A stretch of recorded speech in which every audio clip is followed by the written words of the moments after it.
Welcome to DarkCommunion. Those bastards, I thought to myself as I peered through the kitchen window. I looked on as they wiped the orange faces of my wife and child, scraping off chunks of dried mud. It was only moments earlier we had been happily living our pumpkin lives, merrily connected through our fibrous green vines and a root system that kept us nourished and grounded. But now, that bond had been cut with the ripening of my family and I. Why had they taken them? Why did they leave me here, alone in the field? I continued to observe as the man and woman flirted and laughed, holding my family in their arms, joking at the awkward lumps on my wife's orange face. This was disturbing, but not as grotesque as the moments when they approached the garden, looking at me and the rest of my pumpkin family as if we were mere cattle. After the man and woman decided they liked the size and look of my son and wife, the man revealed a pair of large shears. He wielded them in his large hands as he grabbed the vines that bound us together. The shears severed the vine as my wife and son screamed in agony. "Take me!" I screamed in shock, but they heard nothing. "I like the little one. I think he'll look great on the front porch," the woman said as they walked away. What did she mean by that? And why were they doing this? All year the man had lovingly fed and watered us, taking care to stay on top of the squash bugs. He even made sure to place us in an area not too hot and not too shaded. These thoughts and many more raced through my mind until something more disturbing caught my attention. As I peered across the pumpkin patch, through the kitchen window, and into the hollow box the humans called home, I saw it. A small, pointed, and jagged blade. This was a tool I had never seen, but it was similar to others I had observed them using to cut tomatoes. Tomatoes were lifeless plants that humans consumed regularly. I never thought anything of it until now. No, they can't. They wouldn't. The man took the blade into his hands, smiling and laughing as he pierced into my wife's head where the cord that once bound us held. Her scream was piercing, and I heard it echo from the hollow lair and through the pumpkin patch. The man sliced back and forth as my wife's shrill screams began to turn into tired, painful moans. My son was next to her, seemingly alone, crying in terror. I wished that I could comfort him. I wanted so badly to protect him. I searched my pumpkin mind for any possible solution. At that moment, I saw the man grab the severed vine atop my wife's head. A wet, crackling sound echoed as the man pulled apart my wife's head. She let out a dimmed cry, her voice becoming weak as her energy slowly drained. I sobbed as I heard the life fade from her pumpkin shell. Surely these beasts were done. What other ghastly torture could they commit upon my wife and son? Suddenly, I saw the woman, standing next to the man holding a large spoon. But not a regular spoon, this one had sharp claws. Claws made for painful grinding and scratching of the flesh. The woman took her clean hands and dirtied them by sticking the gruesome spoon inside my wife's lifeless corpse. I heard nothing from my wife. No more screams. No more shrieks of terror, no more pain. Then I heard something much worse. The hollow scraping of flesh, echoing as the woman pulled out the life my wife could have left into this world. The blood of my wife covered the woman's arms and hands in a gruesome manner as she continued to hollow out the inside of my once beautiful wife.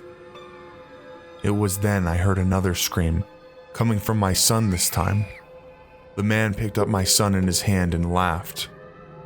"I don't think you're going to have too much room for carving on this one," the man said.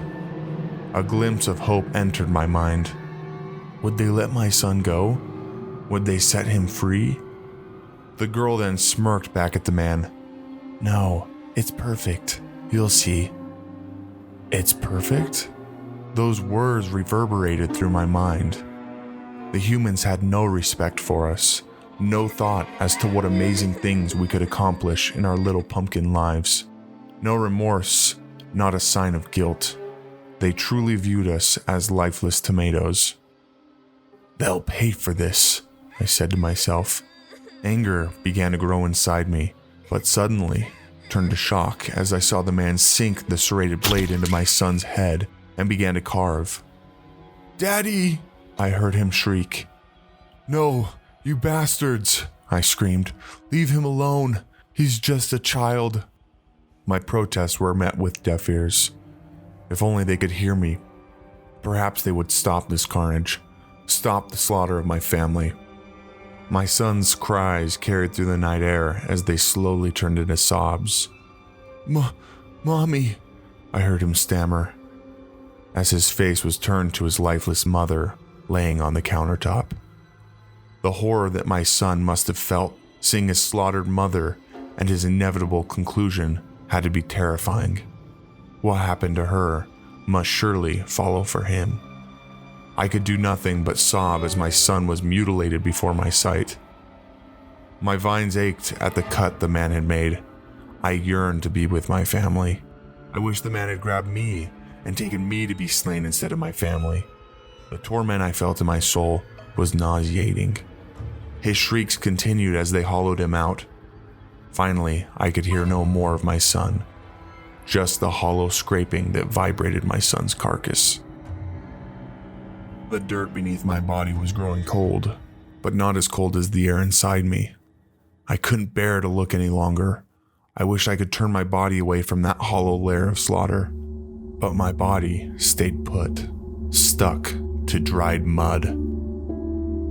I heard laughter inside the home from the woman. The man was grabbing onto her, holding her in a loving and flirtatious manner. Was the murder of my family arousing to these large beasts?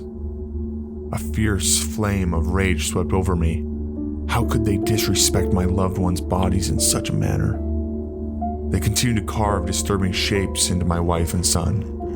Was this a ritual? Was this some sick ceremony that these barbarians participated in? The pure anger swept away any curiosity I had about the religious or cultish actions of the humans. Everything had been so perfect in this patch, but now nothing would ever be the same. You killed my family. You monsters killed my son. You tortured my wife, I cried out. My brain was racked with immense pain as I searched for answers. No, not answers. I wanted revenge. A bitter taste entered my insides and enveloped me. Anger soon transformed into hate, as it always does. These beasts, these demons, they had to pay, but how? I'm but a pumpkin.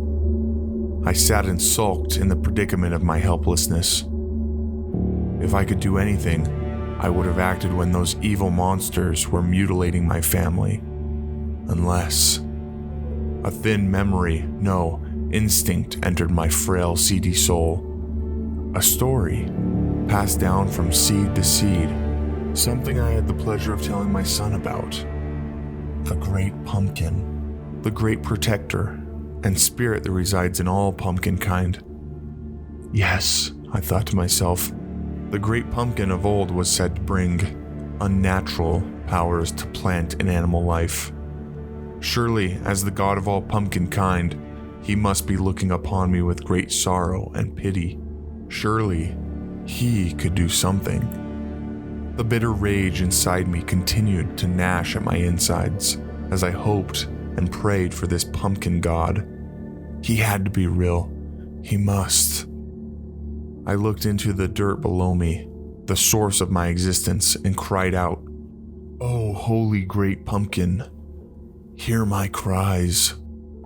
My pleas were weak, though, as a wave of doubt infected my cries. I brought my mind back to the pain of seeing my poor wife and son, the thought of their screams torturing me again. I once more cried down to the depths of the hollow earth, and with a deep, guttural cry, "O great pumpkin of old, hear my plight." The ground beneath me grew warm, but not on the surface like a hot summer's day. It was something else.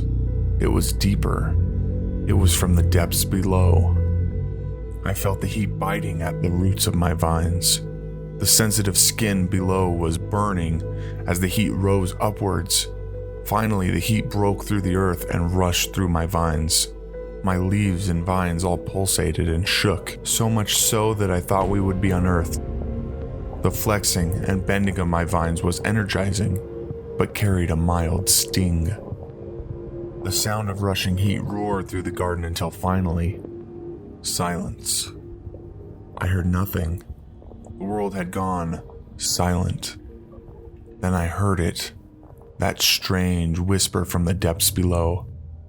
What dost thou want? A voice, fierce and maniacal. A voice that was familiar, but unrecognizable all at once. The voice was not human. This was no beast that walked on the earth. No, this voice belonged to one of my kind.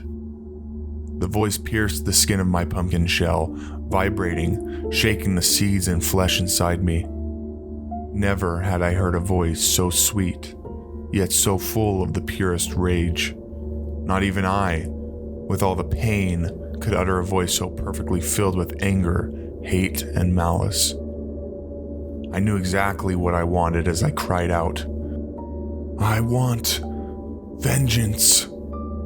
The ground shook as my shout rang out. My vines and roots all rattled as I felt the heat from below once more. It felt as though molten rock would soon overtake me. The voice hissed out again. Do what thou wilt. The reply puzzled me at first. What shall I do? What can I do? I thought and pondered for a moment until finally, my roots began upheaving themselves. Something was taking control. Something was moving the vines. I then realized it was me. For the first time in my pumpkin life, I had control. The roots from below ripped through the dirt as I began to feel my pumpkin head lift from the mud that planted me. All at once I was free to look and go where I wanted. Where shall I go? What shall I do? The feeling was liberating for a moment, but quickly my mind returned to the task at hand. My newfound power was a gift, given for a very specific purpose. But how should I use these new powers bestowed upon me? The many possibilities of what I could now do raced through me. I was now strong, but not strong enough to be of any real threat. I looked around the yard searching for a tool or anything that I could use to accomplish the task at hand. I peered around the patch and saw the old tattered scarecrow, the faux protector in our pumpkin patch. It was perfect. The scarecrow would be my new shell to encapsulate my newfound power. My vines swept through the dirt, crawling and leaping towards the scarecrow, much like I had witnessed how spiders in the garden crawl. My vines outstretched and grabbed atop the post. I felt the post holding the old crow creak as I began to climb and cling to the old figure. I latched to the top, removing the burlap sack filled with hay that served as a head. I was the new head, and my vines served as the arms as they crawled down the scarecrow's flannel shirt. The roots would be my legs and feet as they slid down the pants, replacing the hay once filling the figure of this lifeless creature. Finally, I filled out the shell of my host. The figure the scarecrow had formed provided the strength and structure I needed. I flexed my vines as I ripped through the twine holding the scarecrow to the wooden post. Finally, I dropped to the garden floor. For the first time in my pumpkin life, I felt powerful. Now I can make these humans pay for what they've done. Now they will see what horrors pumpkin kind can inflict. Now they will know pain unlike any other. I stepped and leaped forth across the garden, gazing through the window of the human home. They didn't see me. Instead, they were fixated on furthering the ritualistic desecration of my family. I continued to leap and walk forth, similar to that of the beasts I hated most. I crept towards the door until I heard a voice from inside. It was the man. "I'll be back. I'm going to the bathroom. Don't wait up for me. You can help carve mine too if you want," he said. The woman shouted back, "Don't stink it up. I need to go after you." The girl laughed and I heard footsteps disappear as the man walked out of the room. My timing couldn't be any more perfect. I turned the handle of the door, doing just as the humans did, and crept forth into the home with deafening silence. This cavern that they called home was disgusting. I could see now it was filled with the death of a million trees, all to serve their evil desires. The woman had her back facing me. Over her shoulder I could see her cutting into my son's shell. Without hesitation I leached forth and wrapped the vines of my arms around her neck, flexing tightly. Her arms flailed upwards as she attempted to loosen my grip. She was powerless against my sharp vines. I felt the fibrous bristles that armored my vines cut into the vermin's soft skin. She choked, trying to alert her partner. I snatched the knife from her flailing hands that she used to carve my son, and quickly drove it into her open mouth. She bit at my skin, piercing only a few fibers. The pain was fuel to continue the onslaught of jabs that I made. I twisted and tightened my vines around her neck as I felt her skin begin to swell, a trick I had seen from the snakes that filled the garden. All this time and the human's back was turned to me. She wasn't seeing my face. She was only feeling the fibers of my vines and the jabs from the knife. I wanted her to see me. I wanted her to look into my face and see me, to see and feel my anger and the hatred for the beast. I twisted the monster's head around as her body began to go limp. I felt the crunching of vertebrae as her head violently twisted towards me. Her neck felt soft, as I could sense a separation of her head from her shoulders. Her face was hideous. Red liquid seeped out of her mouth, gawked open from the knife I drove into it. Her eyes were large and bulbous as they stared at me. The right brow above her eye twitched and trembled as a rageful flex of my vines severed skin, holding her head to the rest of her body. I pulled and yanked and cut through the skin as her head detached. The red liquid of life shot out and dripped down my arms and dyed my skin. The creature was dealt with, or so I thought. I peered at the table to see the remaining carcasses of my son and wife. Strange and geometric shapes were carved out of them. They were not random scribblings. They were faces, not like unto pumpkins, but like unto humans, like unto these morbid creatures. They were carving my family unto their own likeness. They were ritualistically morphing my family in their own image. The rage overfilled my pumpkin mind. No, not to my family, you won't. I placed the head of the woman on the table and gripped the serrated blade in my tenderless hand. I stabbed at the crown of the head. The blade pierced through the shell of the head, but quickly I realized I needed a different tool. I looked across the table and saw a crescent-shaped blade. I wielded the blade and began to cut away a hole, just as the humans had done to my family. I grabbed the hair on the crown of the woman's head and pulled the circular hole I had cut, revealing the inside of her hollow head. I grabbed the scooping tool and pulled out more reddish matter. I found no seeds, just limp gelatinous flesh. The flesh oozed and squished as I pulled it from the head of the woman. I carved holes around the bulbous eyes of the woman, pulling the long, stringy flesh that once attached them to her hardened shell. I poked and carved in jagged and violent motions, following a similar pattern to that which I had seen on my family. Rage fueled my incessant cuts as I glanced back and forth between my dead family and the woman's bloody head. Suddenly I heard a quick rushing of water and then a door creaking. It was the man. I had almost forgotten about the second demonic beast. I wanted the man to see. I wanted him to feel what I felt.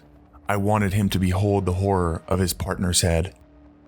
I stood up and held the woman by her once blonde hair, now covered in red. Now he would see. Now he would experience a fraction of the pain I felt. The man walked through a hallway towards the table where I stood. He jolted as he looked up and saw me, holding his companion's head, with all the life drained out. A ghastly scream entered the room as his skin and shoulders rose in the air like a startled cat. I could see he wanted to escape as he leapt backwards. In an instant, I outstretched my arm. Like a thin blade thrown across the room, my powerful and sharp tentacle shot into the man's stomach and out his back, holding him in place. The man froze as his face turned pale, staring into my face. I walked towards the man, keeping him skewered in my grasp, bringing myself closer to him. I took the crescent blade and tore open his neck. The red liquid squirted and covered my once orange face. The man's limbs and frail hands attempted to close the gaping hole I tore, but to no avail. All too soon, the man's life drained from his eyes as they began to appear glossy.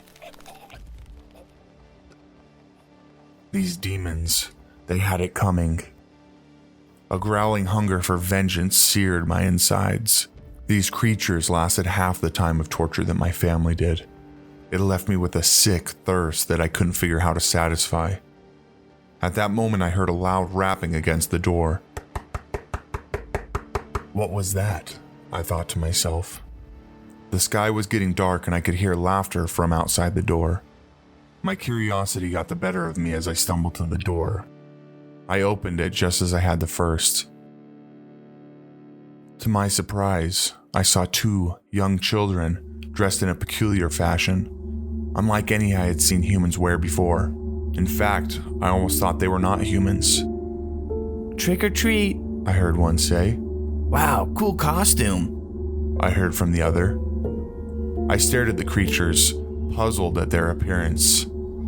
I looked behind them, seeing many other human homes lined in rows. I was even more surprised as I witnessed kids going from home to home saying, "Trick or treat." Confusion continued to fill my mind until I saw a grotesque and disturbing sight. Pumpkins, everywhere, of every size, families young and old. To my horror, all the pumpkins were carved similar to my family, but none being an exact copy. Flames illuminated the inside of the carcasses, lighting up the rows of homes. I felt completely and utterly terrified. "Hey, you gonna give us some candy or what?" I heard one of them shout at me. I looked back down at the tiny creatures. This ritual, this horrifying desecration of life, it had to be stopped. They had to be destroyed. Every single last one of them must die.